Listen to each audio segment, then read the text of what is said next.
Alhamdulillah, wassalatu wassalamu ala Rasulillah wa ala alihi wa sahbihi wa man walah wa ba'd. Kaum muslimin, kaum muslimat, jemaah Masjid Jami Al-Barakah, serta para pendengar Radio Roja dan para pemirsa TV Roja yang dimuliakan oleh Allah Subhanahu wa taala. Telah selesai kita membahas salah satu dari 3 unsur yang menyebabkan sebuah akad menjadi akad yang konsekuensi darinya harta yang didapatkan, laba, keuntungan menjadi sesuatu yang tidak dihalalkan oleh Allah Subhanahu wa taala, yaitu kaidah kezaliman. Sekarang akan kita lanjutkan kaidah yang kedua yang menyebabkan sebuah akad menjadi tidak sah, yang sering kita katakan bahwa kata-kata tidak sah dalam istilah para fuqaha kita, para ahli fikih, bahwa adam tarattub al-athar ala dzalika al-aqd, yaitu athar atau dampak dari akad, konsekuensi dari akad tersebut tidak terjadi. Ini maksudnya tidak sah. Artinya tidak terjadi. Kalau dalam muamalat kita katakan bahwa athar dari sebuah akad, berpindahnya kepemilikan barang dari satu pihak kepada pihak yang lain, atau berpindahnya kepemilikan uang dari satu tangan ke tangan yang lain, kalau dikatakan sah, maka halal barang digunakan oleh si pembeli, dan uang muqabil atau imbalan dari barang yang ditukar halal digunakan oleh penjual. Bila kita katakan tidak sah, maka keberadaan barang di tangan pembeli adalah sama dengan barang rampasan, karena tidak diakui oleh syariat. Ketika tidak diakui syariat, maka barang ini sama dengan dirampas, walaupun mereka melakukannya saling redha. Karena keredoan dalam akad muamalat memang merupakan salah satu persyaratan disahkannya sebuah akad. Tapi ada persyaratan yang lain agar akad tadi menjadi sah, yaitu tidak mengandung salah satu dari 3 unsur yang kita jelaskan, yaitu tidak ada unsur kezaliman, tidak ada unsur gharar, dan tidak ada unsur riba dalam akad tersebut. Sekarang kita lanjutkan dengan unsur gharar dalam sebuah akad. Gharar berasal dari kata bahasa Arab, bisa berarti al-halak wal khida' wal ilqa' ila al-halakah, menjatuhkan diri ke dalam kebinasaan atau tipuan, resiko, masuk dalam kata gharar dalam istilah bahasa Arab. Dalam bahasa Arab, dalam istilah para ahli fuqaha, kata gharar berarti majhulul aqibah, sudahan dari sebuah akad tersebut. Saat melakukan akad, tidak jelas apa kesudahan dari akad ini. Di saat melakukan akad tidak jelas, baik barangnya tidak jelas, atau harga tidak jelas, atau akadnya membuat tidak jelas, atau waktunya tidak jelas, yang nanti insyaallah akan kita jelaskan satu persatu apa yang dimaksud dengan gharar dalam bagian-bagian dari akad tersebut.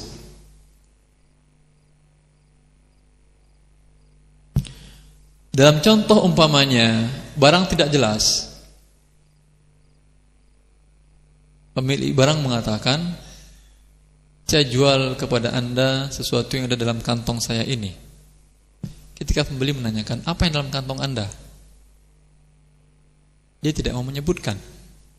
Hanya dia mengatakan, kalau mau Anda beli silahkan. Baik, kalau saya mau beli berapa harganya?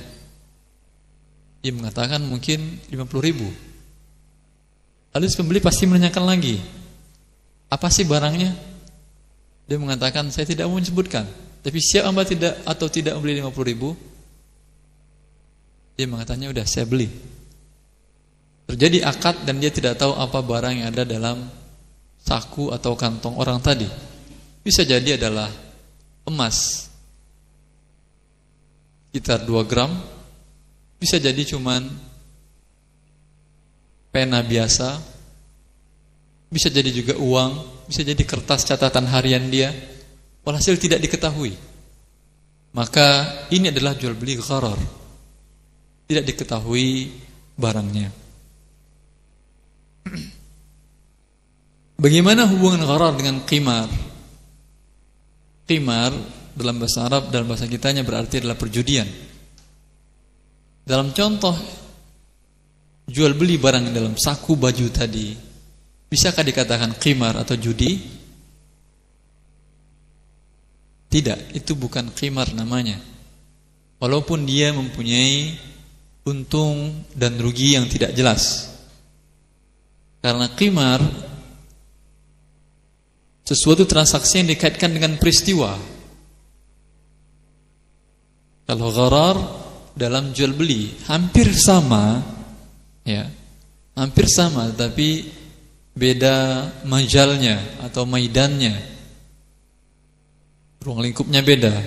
Gharar khusus untuk jual beli, qimar untuk peristiwa. Seperti dia mengatakan umpamanya,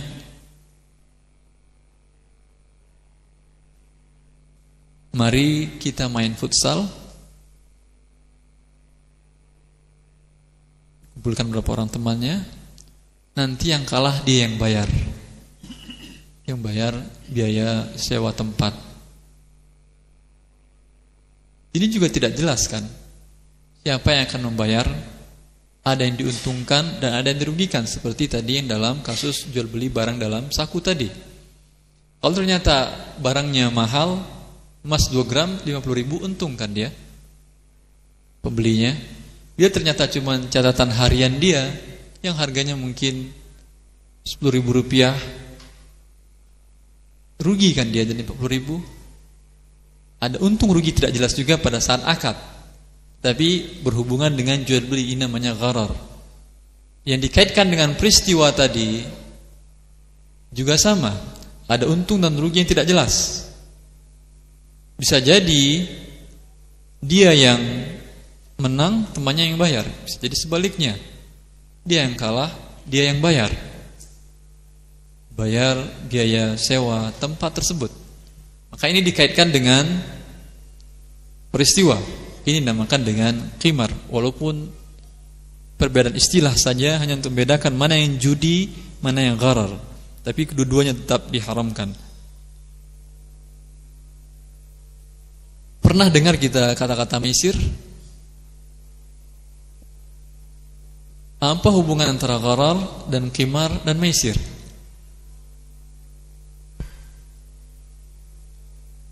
Maisir lebih umum daripada qimar. Maisir lebih umum daripada qimar.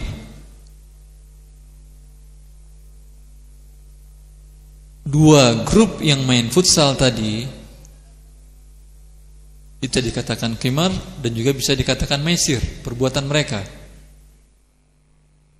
Kelebihan maisir, walaupun tidak mengandung unsur judi, tetapi merupakan permainan diharamkan, melalaikan dari sholat. Mereka main futsal, yaudah masing-masing kita iuran bayar tempat, ya. Tapi ketika azan sedikit lagi, baru imbang, belum ada yang menang.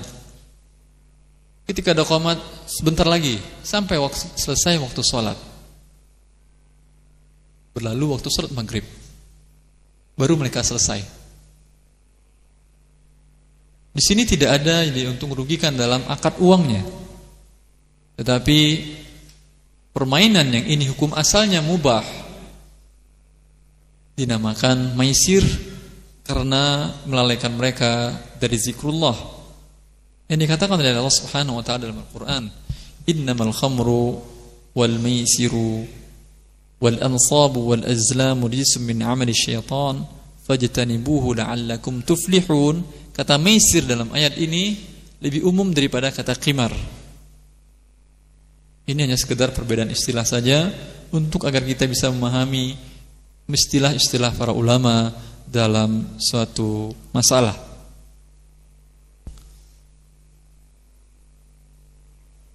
Ada juga kata qur'ah yang berarti undian. Tadi gharar, qimar, maisir, tiga-tiganya diharamkan. Qimar diharamkan karena jual belian tidak jelas. Maaf. Gharar diharamkan karena berada dalam jual beli yang tidak jelas. Qimar diharamkan karena menguntungkan atau menguntungkan satu pihak, merugikan pihak lain dalam sebuah permainan. Maisir karena selain mengandung unsur qimar juga dikatakan maisir. Selain itu, maisir adalah permainan yang melalaikan dari zikrullah dan dari salat. Sekarang qur'ah atau mengundi. Qur'ah pada dasarnya berbeda hukumnya dengan tiga sebelumnya. Qur'ah adalah sebuah wasilah, sarana, media atau cara. Bila digunakan untuk yang diharamkan, dia menjadi haram. Bila digunakan untuk suatu hal yang mubah, hukumnya mubah. Ini dia qur'ah atau mengundi. Jadi hukum asal qur'ah tidaklah diharamkan. Qur'ah mengundi umpamanya masing-masing Anda berhak untuk duduk depan sini kan. Tapi karena penuh, tidak mungkin semuanya bisa duduk di depan sini kan. Tapi sekarang alhamdulillah kosong. Yang mau duduk silahkan. Tapi kalau penuh umpamanya dan berebutan, lalu diundi, ya udah, yang duduk di sini cuma bisa untuk 3 orang saja, sedangkan Anda jumlahnya 30 atau 60, kita undi siapa yang berhak di depan. Lalu diundi dan terkeluar ternyata A, B, C dan mendapatkan undian tersebut. Undian namanya ini kan. Tapi ini undian yang mubah. Karena dia menentukan yang lebih berhak di antara yang berhak. Dan tidak ada yang dirugikan. Semuanya berhak mendapatkan tempat di sana tadi di depan, ya. Cuma menentukan yang lebih berhak, maka tidak ada masalah. Qur'ah ini pernah digunakan Rasulullah SAW untuk mengundi siapa di antara istrinya yang berhak melakukan mendampingi beliau dalam sebuah safar atau perjalanan. Aisyah meriwayatkan bahwa Rasulullah SAW bila hendak melakukan perjalanan jauh mengundi di antara para istrinya, siapa yang menangkan undian berhak ikut bersama Nabi SAW. Hadis ini diriwayatkan oleh Bukhari dan Muslim. Juga diriwayatkan oleh Abu Hurairah bahwa Nabi SAW bersabda, "Law ya'lamu an-nasu ma fi an-nida'i was-saff al-awwal, thumma lam yajidu illa an yastahimu 'alayhi, lastahamu." Seandainya umat Islam tahu keutamaan mengumandangkan azan dan keutamaan shaf yang terdepan, shaf pertama dalam salat berjamaah, lalu mereka tidak mendapatkan posisi shaf terdepan tersebut melainkan dengan cara mengundi, sungguh mereka akan melakukan undian. Mirip dengan yang kita contohkan tadi, ya. Maka undian adalah suatu hal yang pada dasarnya mubah hukumnya. Adapun undian yang tidak dibolehkan untuk menghilangkan hak seseorang yang lain. Maka dengan demikian, bila mengundi, sistem cara mengundinya menentukan siapa yang berhak dan yang berhak dalam sebuah arisan, tidak merusak akad arisan. Akad arisan adalah akad pinjam meminjam. semuanya berhak untuk mendapatkan pinjaman pada awal. Tetapi tidak bisa ditentukan. Tidak bisa semuanya dapat terima itu juga. Kalau semuanya dapat juga, tidak ada artinya dia arisan. Kembalikan aja uang masing-masing. Berarti harus satu yang berhak dari yang lain yang berhak. Semuanya akan berhak tapi bergilir. Maka bagaimana cara menentukannya? Dengan cara diundi. Tidak masalah hal seperti ini. Arisan dikenal oleh para ulama sekarang dengan Jam'iyatul Muwazzafin. Sebagian ulama memang ada yang mengharamkan, tetapi mayoritas para ulama kontemporer mengatakan hukumnya adalah akad qard hasan, pinjam meminjam, dan tidak ada di sana bentuk pertambahan hutang, tidak termasuk riba. Lajnah Daimah Hay'ah Kibar Ulama seperti dinukil oleh Syekh bin Baz rahimahullah membolehkan ini, dan bahkan Syekh Muhammad bin Shalih Al-Utsaimin mengatakan hal ini hukumnya mandub ilaih. Ini merupakan, kata beliau, solusi dari pinjaman riba. Karena uang Anda ngumpul, ya, daripada Anda simpan dalam bentuk riba atau mendapatkan pinjaman dalam riba, maka cara mengumpulkan uang, meminjam uang dengan cara ini adalah dianjurkan. Dan tidak berpengaruh undian tadi, karena undian pada dasar hukumnya adalah mubah. Bila digunakan untuk suatu hal yang mubah, yaitu menentukan siapa yang lebih berhak dari yang berhak. Adapun undian yang dilarang, yang diharamkan adalah undian yang dilakukan untuk menghilangkan hak yang orang berhak.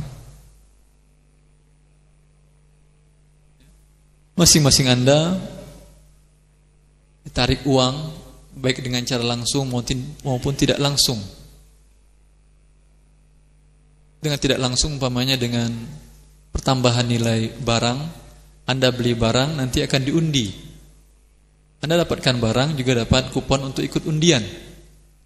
Dan harga barang tadi tidak normal, sengaja dinaikkan untuk diambilkan hadiah undiannya dari barang ini.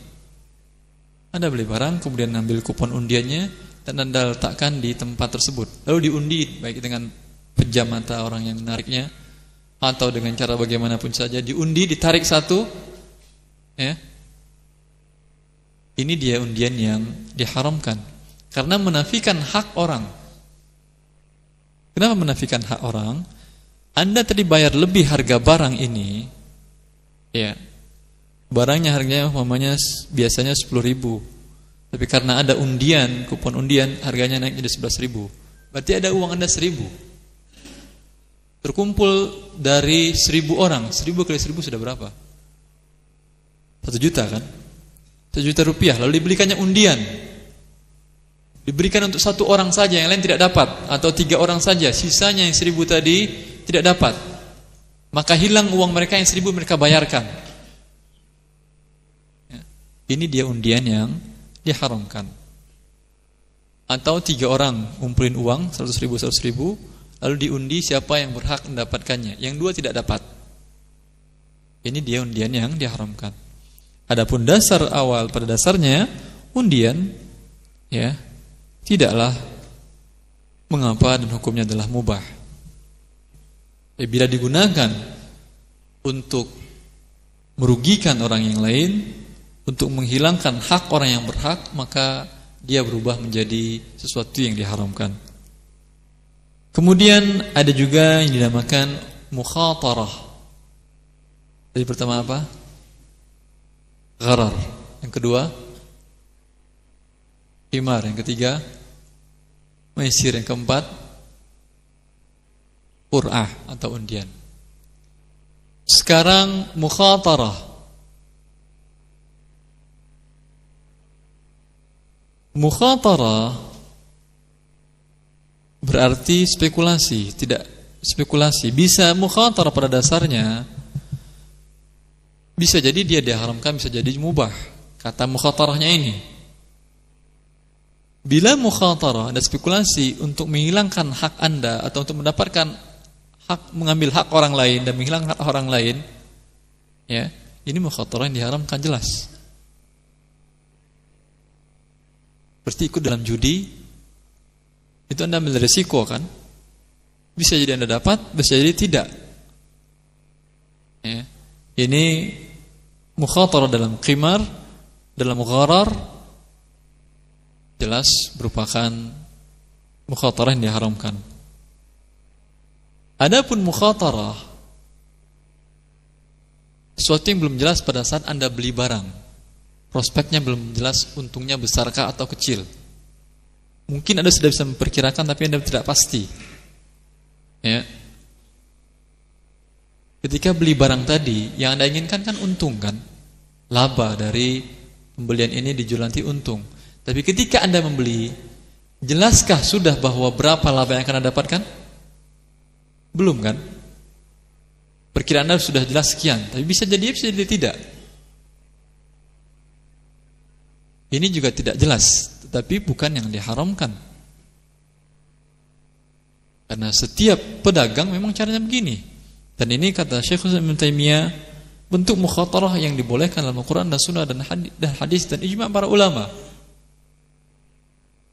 Jika seseorang beli barang dan dia mengharapkan laba dari penjualan tersebut, tentunya belum jelas labanya berapa bagi dia. Tapi akadnya jelas. Barang yang dibeli dia jelas, harganya jelas. Hanya saja berapa keuntungan laba nanti akan dijual, itu yang belum jelas. Ini namakan mukhatarah ini.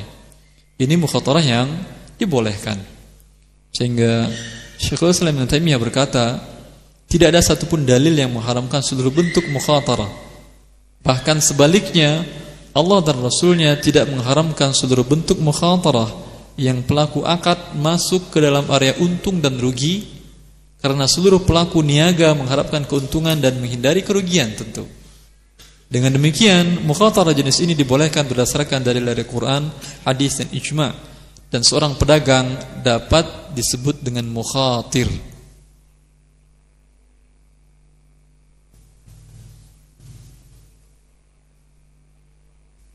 Seperti seseorang yang beli saham umpamanya, sahamnya persyaratan itu ada saham yang mubah ya. Ketika dia beli, dia tidak tahu apakah nanti saham ini naik harganya atau turun. Tapi yang jelas dia beli.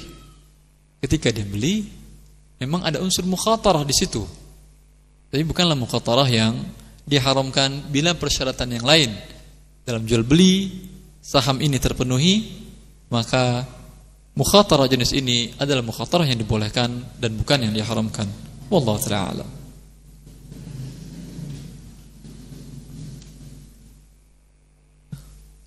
Kembali kita kepada gharar, karena pembahasan kita adalah pembahasan muamalat, maka lebih kita fokuskan dalam bentuk gharar.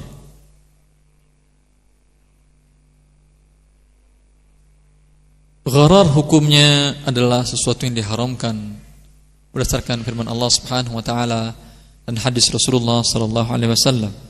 Di antaranya firman Allah, "Ya ayyuhalladzina amanu, innamal khamru wal maisir wal ansab wal azlam rijsum min 'amali syaitan fajtanibuhu la'allakum tuflihun. Innama yuridu syaitanu an yuqi'a bainakumul 'adawata wal baghdha'a fil khamri wal maisir wa yasuddakum 'an dzikrillahi wa 'anis shalah fahal antum muntahun."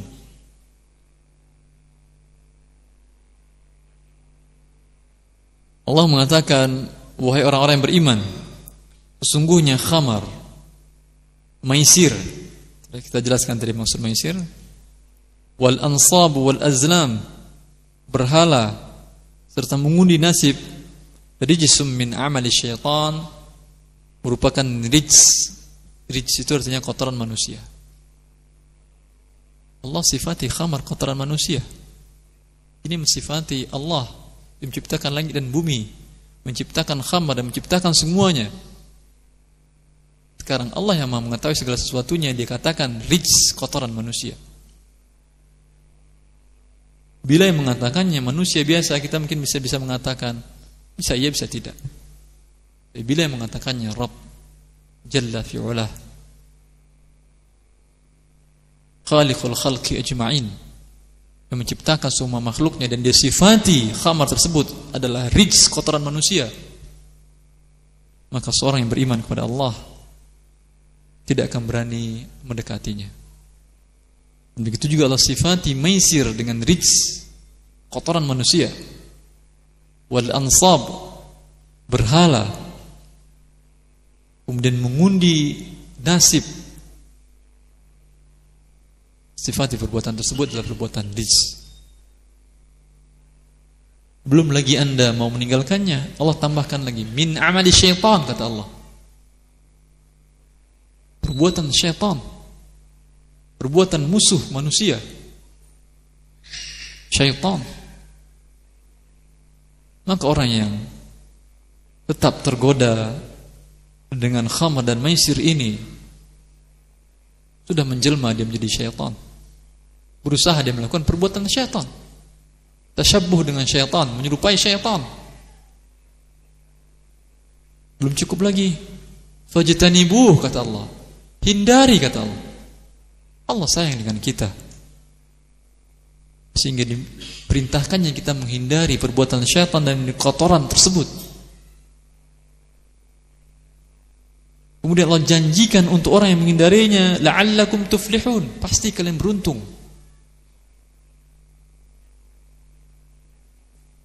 Belum lagi Anda mau meninggalkannya dan diberikan jaminan keuntungan oleh Allah. Innama yuridu syaitan ayyuqi'a bainakumul adawata wal baghdha.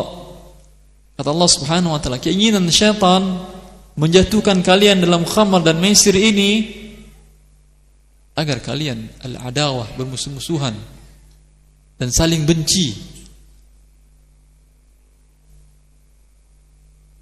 Wa yasuddakum 'an dzikrillah, kemudian memalingkan kalian dari berzikir kepada Allah Subhanahu wa taala dan memalingkan kalian dari salat.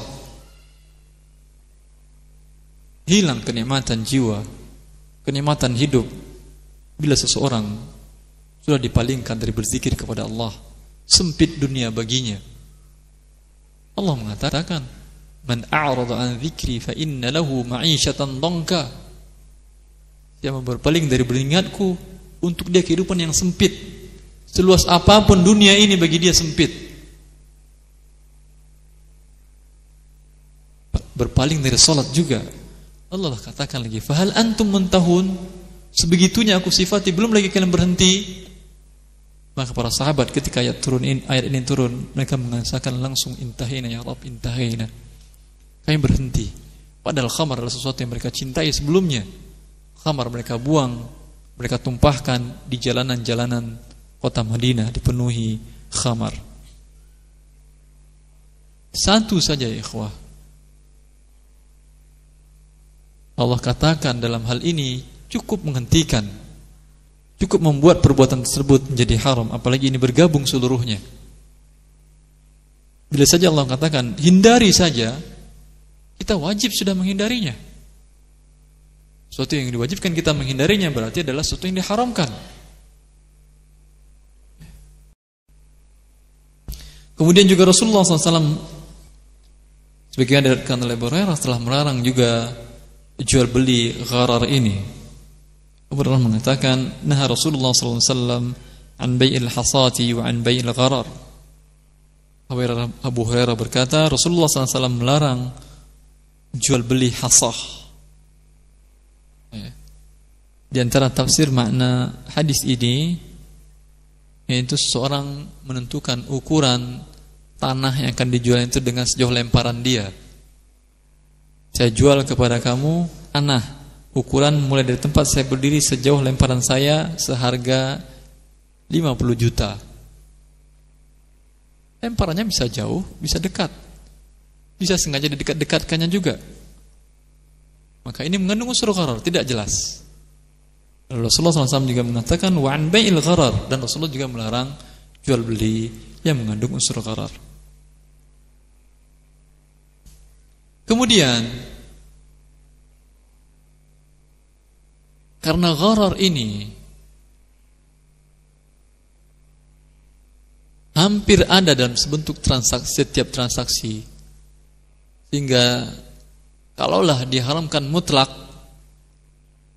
susah kita mungkin hidup di atas dunia ini. Lihat, perhatikan dalam jual beli kita sehari-hari. Ya. Anda beli motor umpamanya, tahu nggak apa isi di dalam mesin itu? Kalau yang buatnya mungkin tahu, kalau baru, kalau bekas tahu lagi bagaimana bentuknya di dalam. Gharar apa tidak? Gharar. Anda ingin beli telur ayam, tahu nggak isinya? Cangkangnya tahu Anda, kelihatan dari luar cangkang. Isi dalamnya tahu apa tidak? Tidak tahu. Mengandung unsur gharar.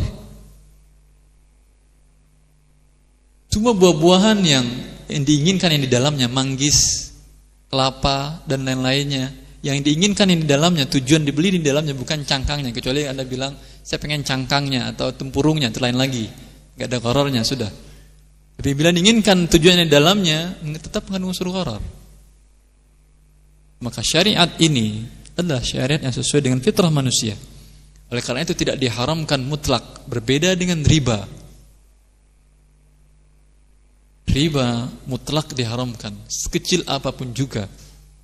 Sekalipun pertambahan hutang tersebut adalah rumput makanan ternak yang dihadiahkan kepada Anda oleh orang yang minjam uang Anda. Rumput. Maka para ulama menjelaskan bahwa gharar yang diharamkan itu bila terpenuhi 4 kriteria. Bila tidak terpenuhi, maka dia termasuk gharar yang dibolehkan. Pertama, nisbah gharar atau unsur gharar dalam akad tadi banyak atau besar. Kalau ghararnya sedikit, tidak masalah. Beri contoh, Anda beli rumah, nggak tahu kan apa isi pondasinya, besinya kayak gimana, batunya kayak gimana, Anda tidak mengetahuinya kan? Maka ini tidak masalah karena unsur ghararnya sedikit. Sama seperti yang tadi juga beli motor, beli mobil, tidak tahu Anda bagian dalam mesinnya, ya. Maka nisbah gharar yang sedikit tidak mengapa. Sama juga dengan beli saham, Anda mungkin tidak tahu detail rincian aset perusahaan saham yang dibeli. Anda mengandung unsur gharar, tapi unsur ghararnya kata para ulama sedikit. Karena bisa secara garis besar aset tersebut Anda ketahui dari laporan perusahaan tersebut. Maka gharar yang sedikit ini dia tidak merusak akad. Tidak merusak akad seperti yang dikatakan oleh para ulama kita. Ibnu Qayyim berkata, gharar dalam jumlah sedikit tidak mungkin dihindari, tidak mempengaruhi keabsahan akad. Tapi bila jumlahnya besar, ghararnya besar, seperti contoh tadi, saya tidak sebutkan apa yang dalam saku saya, kemudian saya jual, ini besar unsur ghararnya, sama sekali tidak diketahui. Bila sedikit tidak masalah.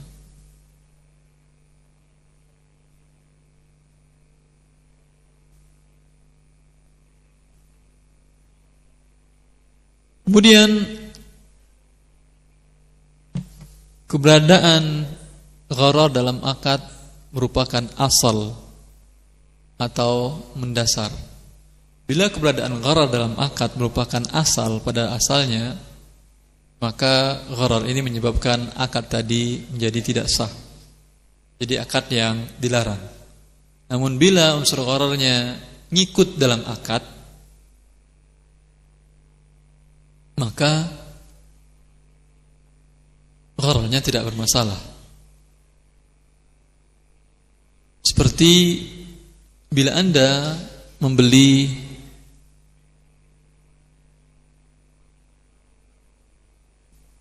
buah sebelum matang, belum ada budhuwus shalah, sebelum kelihatan matangnya, masih putik, ya, sudah dibeli dan disyaratkan dibiarkan sampai di pohon sampai matang. Ini kan dilarang Rasulullah SAW. Naha an bai'i thimar hatta yabdu salahuha. Nahal ba'i wal mubta'. Dilarang menjual dan membeli buah yang masih putik sebelum matang.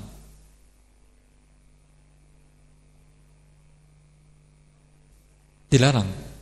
Tetapi kalau Anda beli tanahnya dan tanah itu ada pohon itu ada buah yang masih putik, tidak masalah. Karena status akad gharar tadi ngikut dalam akad jual beli tanah.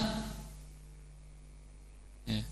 Maka ini tidak mempengaruhi akad tersebut. Seperti yang dikatakan juga contohkan oleh Dr. Yusuf Syubaili dalam contoh Anda membeli tiket atau mengirim barang yang harus di sana ada asuransinya. Tiket, Anda beli tiket pesawat, kereta api dan angkutan lain, jasa angkutan lain. Di sana kan ada asuransinya kan, dan mengandung gharar asuransi kan. Bila Anda meninggal, Anda akan diberikan uang sekian.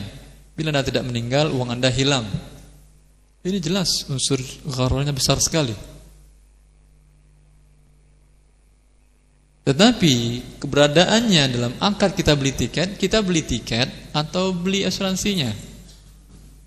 Kalau asuransinya ngikut, karena beli tiket mesti harus ada itu, maka tidak merusak akad kita jual beli tiket tersebut. Tapi kalau dipisah akadnya, ini harga tiketnya Pak, silahkan bayar asuransi di sana. Asuransinya yang ini baru jelas tidak sah. Tapi kalau ngikut dalam sebuah akad, dia pengikut, maka ghararnya tidak masalah. Wallahu ta'ala alam. Kemudian gharar yang diharamkan itu yang merusak akad adalah gharar yang tidak dibutuhkan orang banyak. Namun bila gharar dalam akad yang dibutuhkan orang banyak, kalaulah tidak dibolehkan juga mengakibatkan orang hidup susah, kesulitan untuk memenuhi kebutuhannya, maka gharar dalam ini dibolehkan. Ibnu Taimiyah mengatakan gharar di bawah riba. Oleh karena itu diberi keringanan jika dibutuhkan oleh orang banyak, karena jika diharamkan mudaratnya lebih besar daripada dibolehkan. Itu dalam contoh tadi. Jual beli telur kan dibutuhkan orang. Dan tidak mungkin ketika Anda beli minta, Pak, pecahin dulu. Kalau isinya bagus baru saya beli. Kalau enggak bagus saya enggak beli. Kalau tidak mengundang unsur gharar. Ada yang menjual kepada Anda begitu? Dan Anda pun dapat mudarat kan? Kalau harus dibuka, harus Anda masak langsung, padahal mungkin kebutuhannya besok.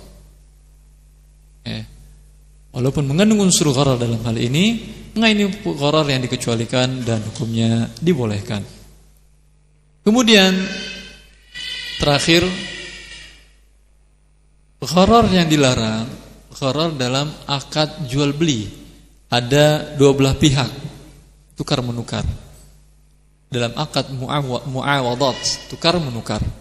Tapi dalam akad tabarruat, hadiah, gharar dibolehkan.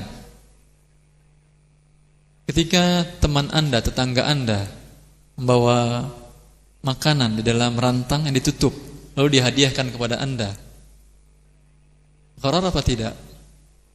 Anda bilang saya tidak mau terima sebelum dibuka, agar tidak ada ghararnya. Boleh. Walaupun ini mengandung unsur gharar, tapi tidak ada imbalan dari dia, karena tidak minta uang, dia berarti akadnya bukan akad jual beli. Ini suatu hal yang dibolehkan. Ya. Dalam akad hibah, maka gharar tidak masalah. Ini salah satu solusi yang ditawarkan oleh lembaga fikih Islam Internasional OKI dan di bawah dalam Islami untuk menciptakan akad asuransi yang Islami, berubah bentuknya menjadi akad tabarru' atau hadiah, atau menyumbang, berderma, bersedekah. Dengan demikian unsur gharar tidak merusak akad itu. Wallahu ta'ala alam. Roja TV, saluran tilawah dan kajian Islam. Saluran tilawah dan kajian Islam. Alhamdulillah, wassalatu wassalamu ala Rasulillah wa ala alihi wa sahbihi wa man walah wa ba'd. Pertanyaan pertama, Ustaz, bagaimana kalau beli pisang masih mentah lalu disekap? Sekap itu artinya apa?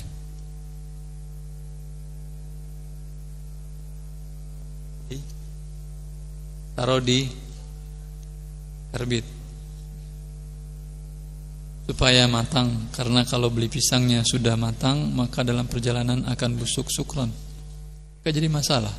Yang dilarang membeli sebelum matang itu di pohon.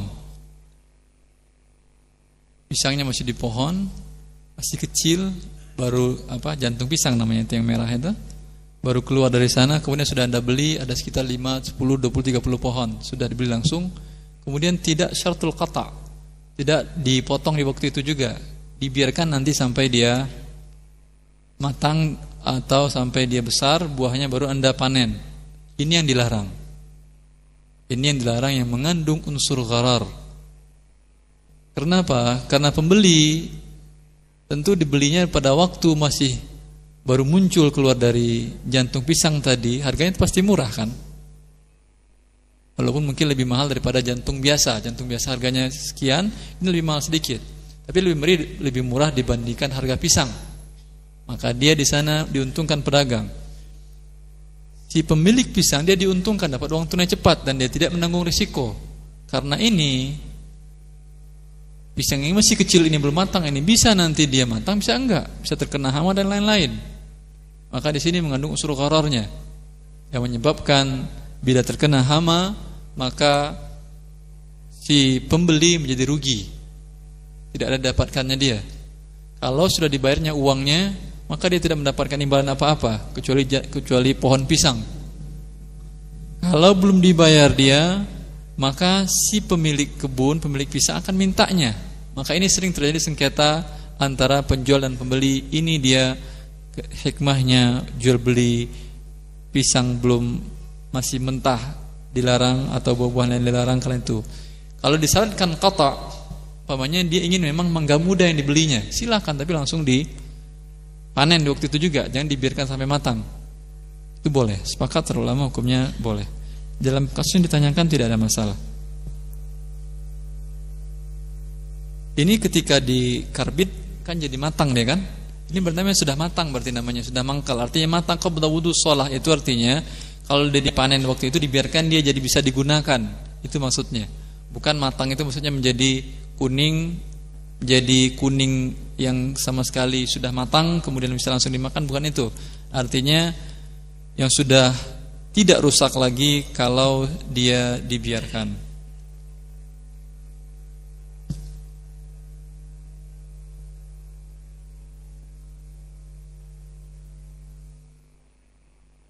Assalamualaikum warahmatullahi wabarakatuh. Apa hukumnya arisan yang ada perjanjian, bagi yang menang diharuskan mengeluarkan uang untuk beli makanan untuk dimakan ramai-ramai?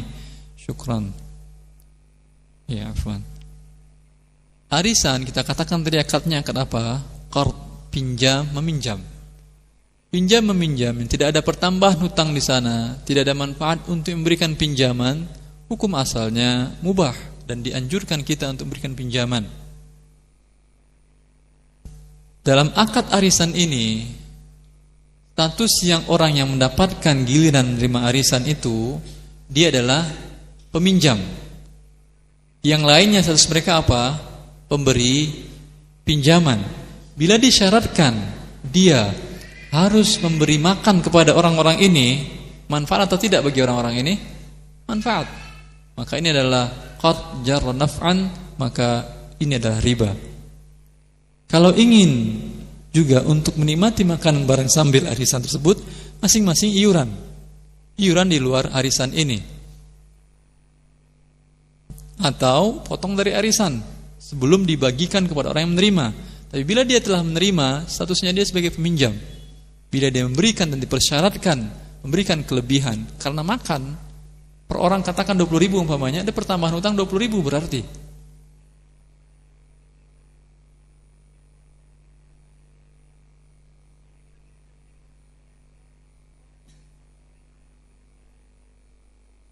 Bismillahirrahmanirrahim. Afwan Ustaz, bolehkah kita membeli anak kambing atau sapi yang masih ada dalam perut ibunya?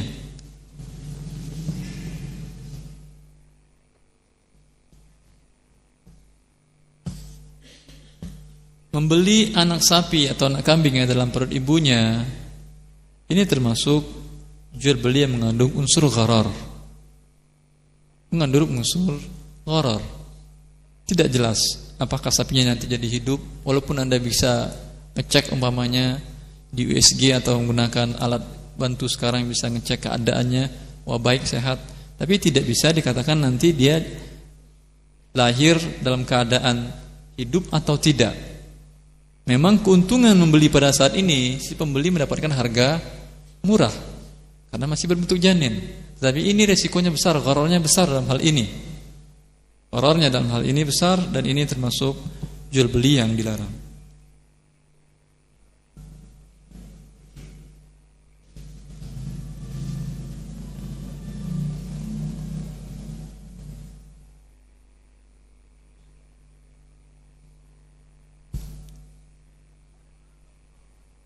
Pertanyaan dari pendengar Radio Roja dan pemirsa Roja TV, Pak Kusnadi di Bumi Allah. Ya. Pertanyaannya, ubi di sawah yang sudah siap panen dibeli dengan cara borong. Setelah ada kesepakatan harga antara penjual dan pembeli, baru ubi itu dipanen. Mohon penjelasannya.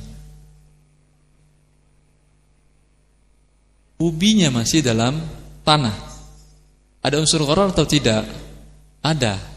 Tapi ini unsur gharar yang dibolehkan karena merupakan hajah orang banyak.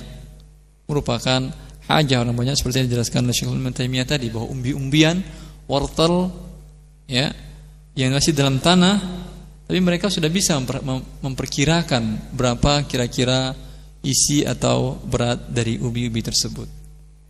Ini termasuk yang mengandung gharar, tapi gharar yang dibolehkan. Wallahu ta'ala a'lam.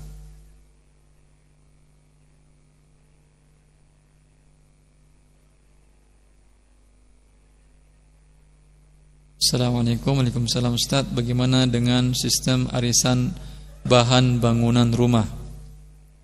Misalnya pada tahun 2012 saya mengasih semen ke teman sebanyak 50 sak.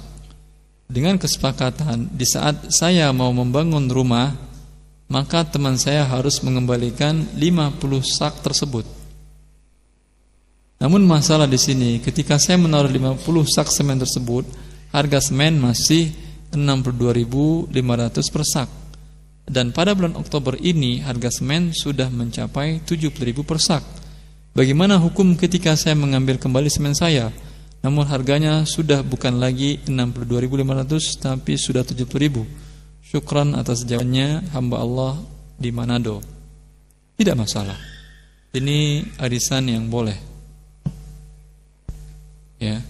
Karena dia dipinjamkan oleh dia adalah semen, kembalinya adalah semen juga. Boleh. Ini akad yang boleh. Kalau uang 62.000 yang dipinjamkannya kali 50, kemudian setelah Oktober diikatnya, ini uang saya berikan, kita asumsikan dengan saat ini harga semen. Diberikan pinjaman umpamanya di 10 juta, semen sekarang berapa? Sekian. Oh ya, berarti dapat 50 sak semen. Ya. Nanti kalau saya bangun, kamu harus mengembalikan tadi yang saya pinjamkan. Ketika dia bangun rumah, ya. Ketika itu orang ini memberikan uangnya yang 10 juta tadi, ini uang dari 10 juta. Sebentar dulu. Kita lihat harga semen hari ini berapa. Mereka tanyakan, ternyata harga semen naik. Dan harga pinjaman 10 juta tadi dikali 50 sak semen ternyata menjadi 12 juta.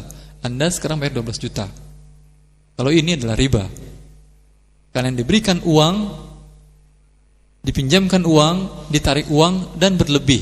Semen apa semen itu hanya diikat saja di atas kertas. Tapi kalian diberikan semen, karena al-qard itu adalah akhdhu syai'in wa raddu badalihi. Mengambil sesuatu kemudian digunakan, kemudian diberikan gantinya. Gantinya adalah barang yang sama, barang yang semisal. Ya. Semen diberikan semen, emas diberikan emas, uang rupiah diberikan uang rupiah, dolar dipinjam diberikan uang dolar. Ya. Ini boleh sekalipun harganya naik. Sama juga Anda berikan emas, kemudian nanti ketika Anda minta atau ditentukan waktu pembayarannya dibayar dengan emas sekalipun harga emas itu naik. Tidak masalah.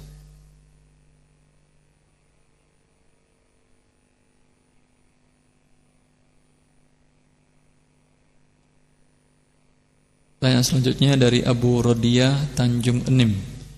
Assalamualaikum. Waalaikumsalam. Menanam saham dan jual beli saham dalam Islam apakah diperbolehkan? Nanti insyaallah pada masanya akan kita bahas lebih rinci tentang saham ini. Secara umum kita katakan bila terpenuhi akad jual beli, ya, maka membeli dan menanam saham adalah suatu akad yang mubah pada asalnya. Dia tidak diharamkan bila mengandung unsur-unsur yang diharamkan. Ya. Seperti umpamanya yang diharamkan adalah bila saham perusahaan itu perusahaan yang diharamkan. Perusahaannya bergerak di bidang yang diharamkan.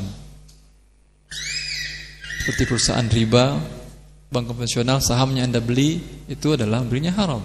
Atau saham perusahaan bergerak di bidang khamar, perjudian adalah haram. Tapi yang mubah hukumnya adalah mubah, sama Anda ikut andil dalam sebuah perusahaan. Yang mubah hukumnya adalah mubah menanam saham sana. Ketika aset perusahaan itu naik, maka saham Anda ikut naik. Ketika asetnya turun, saham Anda ikut turun. Ya. Tapi ada memang beberapa jenis saham yang diharamkan pada dasarnya, seperti saham istimewa. Saham istimewa adalah saham yang diharamkan karena di sana mengandung unsur riba yang pada waktunya insyaallah akan kita jelaskan. Bila dia dibeli dan dijual dengan cara yang biasa, ya, terpenuhi akad jual beli secara umum, maka tidak masalah. Umpamanya saham perusahaan yang bergerak di bidang emas, persyaratannya harus tunai, karena saham yang Anda pegang ini dia mewakili emas. Emas dijual dengan uang, ditukar dengan rupiah, harus tunai. Maka syaratnya harus tunai, tukar menukarnya. Tukar saham perusahaan emas tadi dengan rupiah. Kalau perusahaan ini bergerak di bidang uang, rupiah umpamanya, maka dia tidak boleh dijual kecuali harus memenuhi syarat sharaf, yaitu harus tunai dan harus sama nominalnya. Nominal yang mana dimaksud? Nominal nilai buku dari saham tersebut, karena saham mulai memiliki beberapa nilai, di antaranya nilai pasar, nilai buku, kemudian nilai pada saat saham diluncurkan pertama kali. Nilai buku adalah nilai aset. Berapa asetnya, berapa aset realnya, seharga itu boleh saham Anda dijualkan walaupun harga pasarannya lebih tinggi. Karena sekarang dia adalah mewakili uang. Bila dia mewakili uang, tidak boleh dijual dengan uang yang sama dengan rupiah, dengan berlebih, dengan ikut harga pasar. Artinya saham perusahaan yang bergerak di bidang uang rupiah ini, ya, sahamnya itu umpamanya satu sahamnya 1 juta nilai bukunya, real asetnya, tetapi di pasaran harganya sekarang 1.200.000. Anda tidak boleh menjual 1.200.000 karena ini adalah rupiah. Rupiah ditukar dengan rupiah haruslah sama nilainya dan tunai. Ini diantara secara umum, insyaallah pada waktunya kita jelaskan lebih rinci lagi.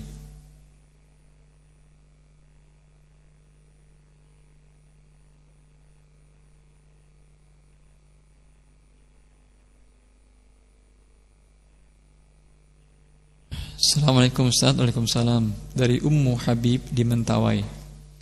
Bagaimanakah hukumnya harta berupa emas ana ambil dari peninggalan orang tua ana yang sudah meninggal, lalu ana manfaatkan sendiri, sedangkan kami 9 orang bersaudara, 5 laki-laki, 4 perempuan. Mohon penjelasannya Ustaz. Bila seseorang meninggal, maka bagilah hartanya dengan hukum waris yang dijelaskan oleh Allah Subhanahu wa taala dengan nas. Tidak ada ijtihad, kecil sekali ijtihad para ulama dalam masalah hukum warisan faraid tersebut. Maka bagilah. Bila Anda kuasai seluruhnya, zalim. Bila ternyata ada saudara Anda itu, saudari Anda itu yang masih yatim, artinya dia belum baligh, maka termasuk makan harta anak yatim. Allah katakan innal ladzina ya'kuluna amwalal yatama zulma innama ya'kuluna fi butunihim nara wa sayaslawna sa'ira. Setelah ayat itu Allah menjelaskan tentang ayat warisan. Ada hubungannya ini antara ayat sebelumnya dengan ayat warisan. Allah mengatakan sesungguhnya orang-orang yang makan harta anak yatim dengan cara kezaliman, sesungguhnya dia masukkan ke dalam perutnya api neraka. Tidak cukup itu, bukan sekedar saja dia masukkan ke dalam perutnya di dunia api neraka, tapi wasayaslawna sa'ira, dia juga nanti akan masuk ke dalam neraka sekalian. Maka bertobatlah kepada Allah Subhanahu wa taala dan kembalikan hak orang kepada pemiliknya. Bila jumlah saudara laki-laki, kami 19 saudara, ini Ummu Habib berarti perempuan ya, 5 laki-laki, 4 perempuan. Ada atau tidak ahli waris yang lain? 5 laki-laki seperti ibu atau yang meninggal bapak, berarti ada, kalau ada ibu berhak juga dia. Kalau meninggal ibu ada bapak, bila meninggal sudah duanya harta warisan ini, ya. Bila bapak dan ibu yang meninggal ini tidak meninggalkan ibu yang masih hidup di waktu dia meninggal, maka tidak ada yang berhak kecuali Anda 9 ini. Cara pembagiannya, yang laki-laki dapat 2 bagian. Berarti 5 kali 2 10, tambah perempuan 4, hartanya dibagi 14 bagian. 14 bagian, masing-masing laki-laki mendapatkan 2 bagian, masing-masing perempuan mendapatkan 1 bagian. Berapa jumlah harta tadi? Bagi 14, laki-laki mendapatkan 2 bagian, perempuan mendapatkan 1 bagian.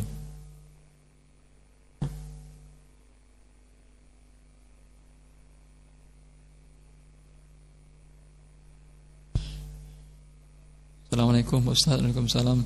Saya mau tanya, apa hukumnya si A menggadai sawah kepada B sebesar 15 juta? Luas tanah kurang lebih 1/4 hektar selama 2 tahun. Namun setiap panen hasilnya dibagi dua kepada. Apakah hasil panen yang diterima termasuk riba?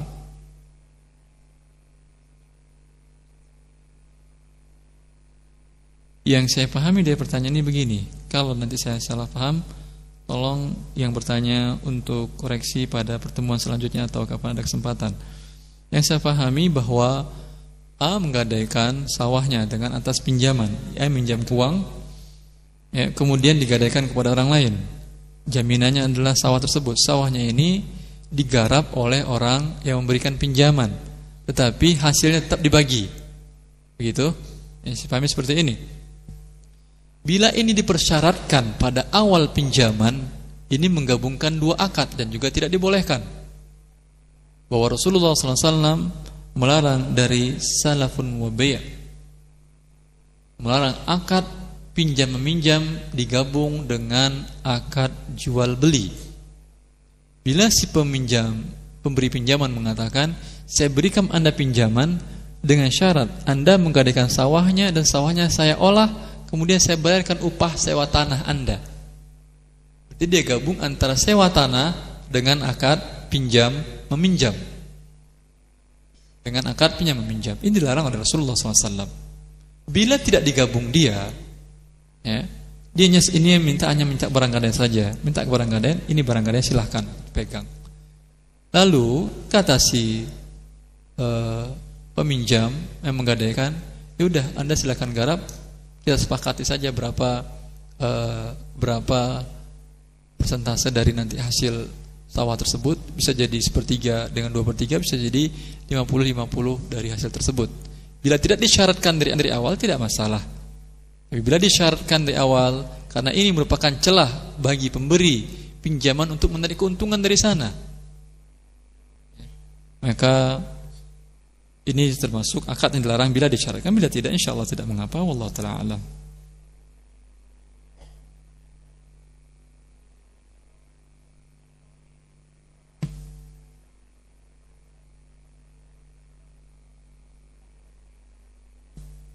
Bismillahirrahmanirrahim. Assalamualaikum warahmatullahi wabarakatuh. Apa hukumnya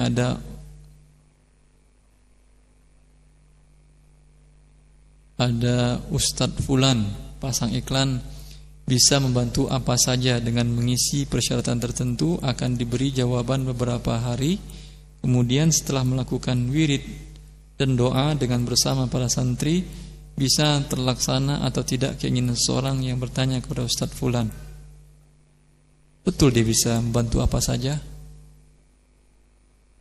Bisa dia membantu memberi saya emas 1 gunung? Bisa, saya mau ini.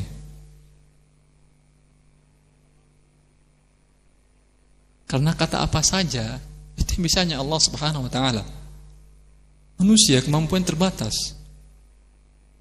Ya, ini jelas hal seperti ini merusak akidah Anda. Apa Ustadz Fulan dan yang bertanya juga sama hukumnya?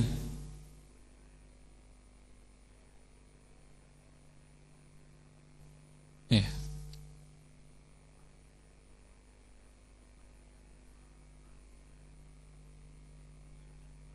Ustadz, bagaimana hukumnya kita akan menjual dengan harga yang murah karena butuh uang dan sudah sepakat dengan pembeli, tapi setelah berpikir ulang, penjual berencana membatalkan transaksi itu karena merasa rugi bila menjual barang tersebut.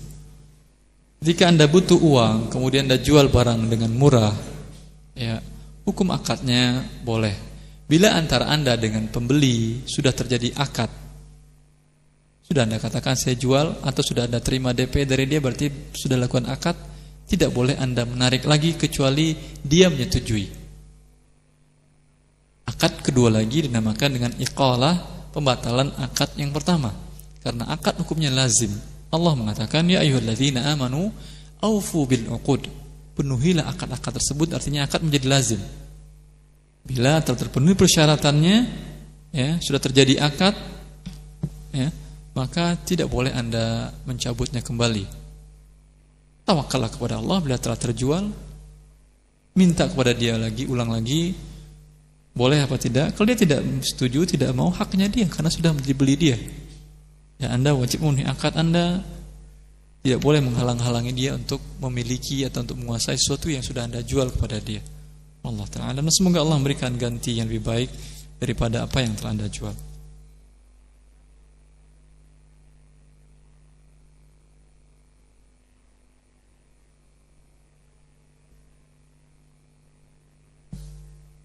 Ustaz, di bawah ini masalah yang sangat kontemporer sekali. Ya, kita lihat apa ini yang kontemporer sekali. Bagaimana hukum berdemo dalam rangka menuntut kenaikan upah buruh yang selama ini tidak layak kami terima? Ya, oh ini yang kontemporer ya. Yang otomatis pada hari demo tersebut para buruh mogok kerja.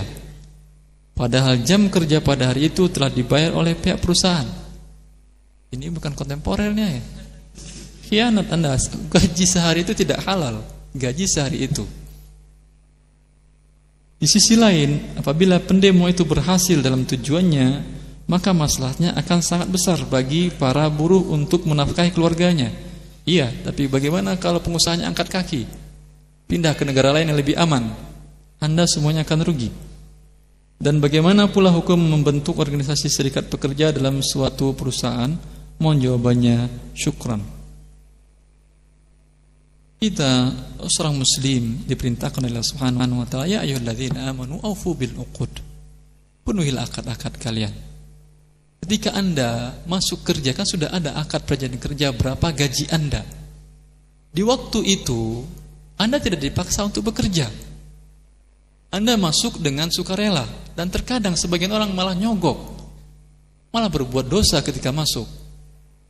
Kalau Anda lihat gajinya tidak layak, menurut Anda tidak pantas, tidak ada yang maksa Anda bekerja di sana. Cari pekerjaan yang pantas, atau bikin usaha sendiri. Tetapi Anda telah memenuhi akad ini, menandatangani setuju dengan gaji sekian, walaupun menurut Anda tidak layak untuk Anda, ya, karena antaradin itu akadnya benar. Jika Anda melamar kerja tersebut, ditawarkan gaji sekian, perusahaannya mampu gaji segitu, mau apa? Mau silahkan, tidak mau ya silahkan. Ya. Ketika Anda mau, Anda wajib penuhi akad Anda. Kalau rasanya Anda akan tidak bisa memenuhi akad Anda untuk bekerja dengan baik dan itqan, jangan terima perjanjian tersebut, atau tawarkan gaji yang lain. Maaf, saya ini gaji ini tidak cocok dengan saya. Kalau Anda butuh saya, tambah gaji saya sekian persen lagi. Kalau memang Anda dibutuhkan, dia mungkin dengan tawar menawar akan dinaikkan gaji Anda pada tahap awal. Kemudian akan dijanjikan dia ada kenaikan gaji gini. Bila ini perjanjian kerja yang dilanggar dia, baru dia berdosa. Hak Anda untuk mendapatkan hak Anda yang dizalimi. Yang harusnya Anda naik gaji, belum juga naik gaji. Dan sudah pantas Anda naik gaji, terpenuhi persyaratan-persyaratan yang lain, belum juga dinaikkan gajinya. Dia yang tidak memenuhi akadnya. Ini boleh Anda mengambil hak Anda, tentu dengan cara yang baik. Ya. Tetapi dikatakan bahwa upah buruh itu tidak layak. Kalau tidak layak, tidak ada yang maksa Anda kerja, pindah dari sana, berhenti kerja di sana. Ya. Bukan dengan cara seperti ini, wallahu taala alam. Di awal Anda setuju, sepakat tanda tangan, semangat tanda tangannya. Baru sebulan demo, oh ini enggak layak. Tidak benar seorang muslim begitu. Muslim memenuhi akadnya. Kalau tidak mau, dari awal bilang tidak mau, cari yang lain. Semoga Allah lapangkan rezeki Anda.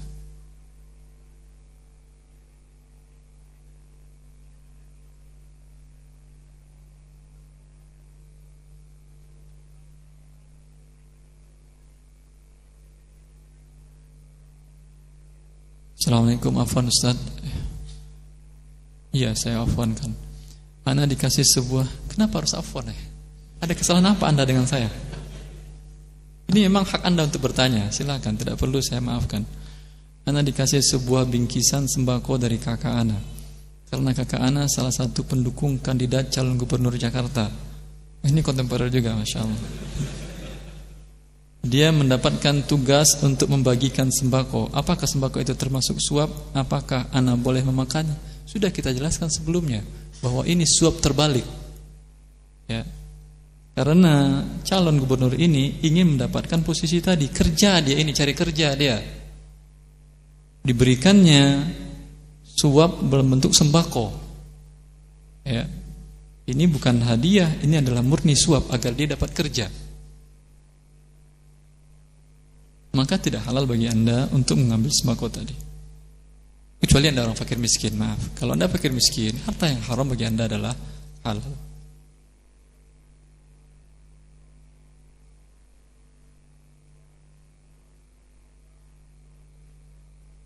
Assalamualaikum warahmatullahi wabarakatuh. Apakah alkohol yang terdapat dalam minyak wangi parfum juga termasuk rijs? Dan bolehkah seorang memakai parfum yang mengandung alkohol tersebut? Telah kita jelaskan pada pembahasan alkohol, pembahasan khamar, bahwa alkohol adalah inti, alkohol yang etanol ya, adalah inti daripada khamar. Bila dia diambil dari khamar, khamar tinggal gula dan air saja. Ya. Maka pendapat yang terkuat dari pendapat para ulama yang muasir atau kontemporer bahwasanya alkohol adalah sama dengan khamar dan inti dari khamar. Berarti dia adalah rijs. Ya. Kiaskan selanjutnya dan pernah kita bahas. Bila alkohol tadi terurai dan hilang dalam campuran parfum tersebut, maka dia tidak masalah menurut sebagian para ulama. Tapi bila masih bisa dirasakan, bisa dibau, diindrai dengan dicium di bau, masih ke bau, maka di sana berarti alkoholnya atau khamarnya masih ada, iya dia termasuk rijs.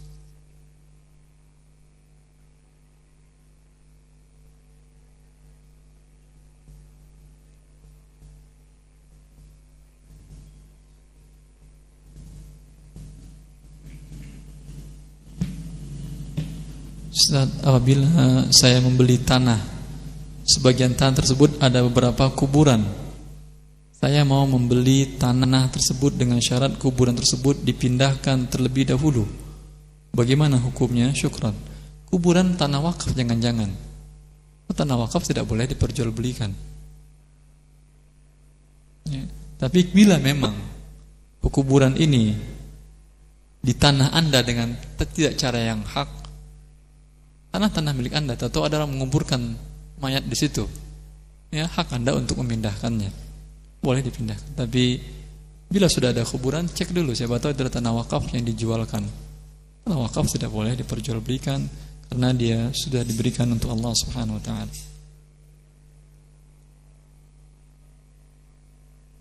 Pertanyaan terakhir, Assalamualaikum Ustaz. Waalaikumsalam. Saya diberi amanat menjualkan makanan teman. Bagaimana hukumnya saya menunda waktu salat zuhur sampai jam 1 tetapi berjamaah dan menunda salat asar tidak berjamaah karena alasan jualan. Saya menundanya karena di waktu itu melayani anak SMP beli makanan yang saya jual. Mereka beristirahat tepat di waktu sholat untuk makan. Karena makanan yang saya jual makanan dituju untuk anak-anak SMP. Apa yang saya lakukan benar? Apabila salah, apa yang harus saya lakukan? Tidak, apa yang dilakukan salah.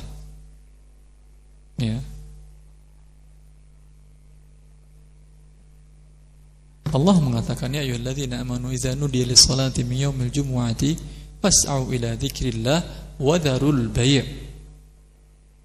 Kata Allah Subhanahu wa taala, bila nudiya lis-salah, azan dikumandangkan untuk salat pada hari Jumat, maka bersegeralah dan tinggalkan jual beli. Anda azan masih berjual beli, melanggar perintah Allah Subhanahu wa taala. Mungkin Anda katakan ini bukan hari Jumat, Ustaz. Iya, bukan hari Jumat. Tapi sama. Ya. Dan pendapat yang terkuat bahwasanya salat jamaah adalah wajib sama dengan kewajiban salat Jumat. Oleh karena itu, bagaimana Jumat adalah wajib, meninggalkan, Allah memerintahkan tinggalkan jual beli. Anda berjual beli pada saat orang sholat, tinggalkan jual beli sebentar, pergi sholat, kemudian carilah rezeki Allah Subhanahu wa ta'ala. Fa idza qudiyatis shalah fantashiru fil ard. Bila selesai sholat, bertebaran di muka bumi, carilah rezeki Allah Subhanahu wa ta'ala.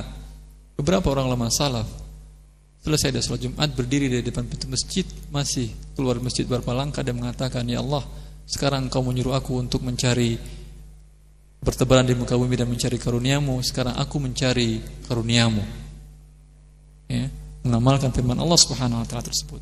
Dan dengan demikian Allah akan berikan karunia yang banyak kepada Anda, ya.